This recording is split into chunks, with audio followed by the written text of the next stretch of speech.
तो hello guys. आज फिर एक नई शाम दिन भर की भागदौड़ के बाद घर आकर सबसे पहले कृष्ण भगवान के सामने दिया किया। पता नहीं क्यों, दिन कितना भी मुश्किल क्यों ना रहे, इनके सामने आकर कुछ मिनट बैठने से लगता है कि चलो सब ठीक हो जाएगा। और फिर मैं आ गई अपने किचन में। आज कुछ बहुत कॉम्प्लिकेटेड बनाने का मन नहीं था। बस कुछ स्पाइसी, टेस्टी और जल्दी बनने वाले खाने का मन था। तो सोचा चलो आज बर्न गार्लिक नूडल्स बनाते हैं। एक्चुअली नूडल्स घर में नहीं थे तो स्पागेटी ही निकाल ली। और शायद यही मेरी लाइफ भी है, जो अवेलेबल है उसी के साथ कुछ बना लेने की कोशिश जारी रहती है।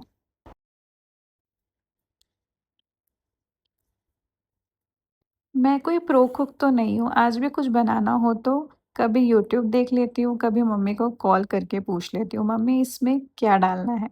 और सच बताऊँ, मम्मी से बात करने का बहाना मिल जाए तो खाना बनाना थोड़ा और अच्छा लगने लग जाता है। शादी के बाद समझ आया कि घर चलाना सिर्फ खाना बनाना या सफाई करने का काम नहीं है। It's actually managing yourself.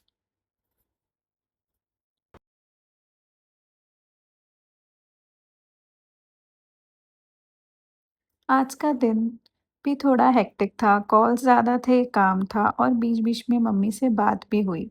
कभी-कभी ना बाहर से हमारी लाइफ बहुत सॉर्टेड लगती है, जॉब है, घर है, सब ठीक है। लेकिन असल में हर दिन कुछ ना कुछ मैनेज करना पड़ता है। तबीयत खराब हो, फिर भी खुद ही उठना पड़ता है। काम का प्रेशर हो, फिर भी घर का काम खुद करना पड़ता है। थक गए हो, फिर भी खाना बनाना है। और जब घर में सिर्फ 2 लोग रहते हैं ना, तो लोग कभी-कभी कह देते हैं, "अरे! तुम्हारे पास काम ही क्या है?" लेकिन शायद वो ये नहीं देखते कि अपनी पूरी लाइफ को मैनेज करना भी अपने आप में काम है।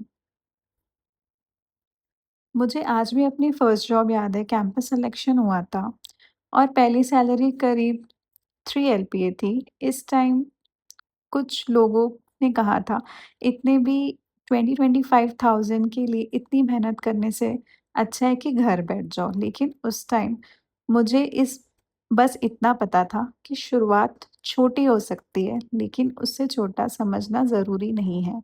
मैंने वो जॉब की, 4 साल बहुत स्ट्रगल किया। पहली लोकेशन थी मुंबई, नई जगह, नई रिस्पॉन्सिबिलिटी, बहुत कुछ सीखना था।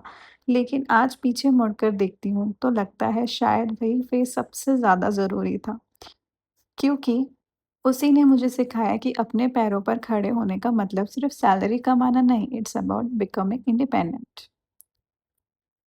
आज भी चैलेंजेस आते हैं, बस फ़र्क इतना है कि अब डर कम लगता है। शादी के बाद मम्मी से दूर रहना भी एक अलग काइंड ऑफ लर्निंग रहा। पहले घर पर बहुत सी चीज़ें बिना बोले मिल जाती थी, अब सब कुछ खुद करना पड़ता है। और शायद इसी वजह वजह से मैंने एक चीज़ सीख ली है, एक साथ बहुत सारी चीज़ें सँभालना।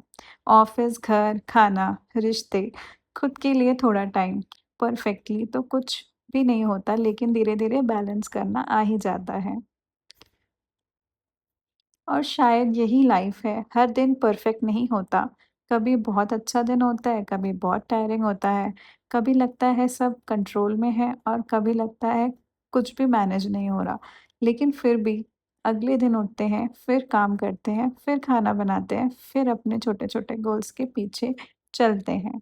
और यही छोटी-छोटी चीज़ें शायद एक दिन हमारी बड़ी स्टोरी बन जाती हैं।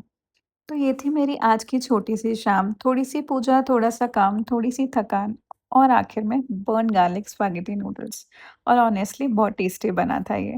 शायद इसलिए भी क्योंकि आज ये सिर्फ़ खाना नहीं था, आज इसमें मैंने पूरे दिन भर की मेहनत मिलाई हुई थी। अगर आप भी अपनी लाइफ़ में कुछ ऐसा ही फ़िगर आउट कर रहे हैं, तो बस इतना याद रखिए, धीरे चलना ठीक है, बस रुकना मत। मिलते हैं अपने अगले व्लॉग पर, बाय बाय।